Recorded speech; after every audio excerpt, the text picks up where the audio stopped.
ପିଲା ଚୋରି ଘଟଣା ଘଟୁଛି ଏବେ ସବୁ ଜାଗାରେ ଟିକେ ସତର୍କ ଆପଣମାନେ କୁହନ୍ତୁ।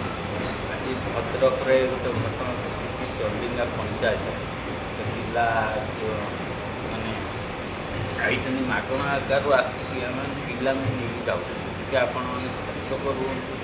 ଯେତେ ସମୟ ମୋବାଇଲର ଦେଉଛନ୍ତି ଆପଣମାନେ ପିଲାଙ୍କୁ ଟିକେ ଟାଇମ୍ ସ୍କୁଲରୁ ଆଣିବା ଟ୍ୟୁସନ୍ରୁ ଆଣିବା ନେଇକି ଛାଡ଼ିକି ଆସିବା ସେଇଟା ଟିକେ ନଜର ସବୁ ଜାଗାରେ ଘଟୁଛି ଘଟଣା। ଆପଣ ଟିକେ ସତର୍କ ରୁହନ୍ତୁ। ଦୟାକରି ଆପଣଙ୍କୁ ସତର୍କରେ ରୁହନ୍ତୁ ପିଲାଙ୍କୁ। ଏଇ ଭିଡ଼ିଓଟା ଆପଣମାନେ ଦେଖିକି ଆପଣମାନେ ଟିକେ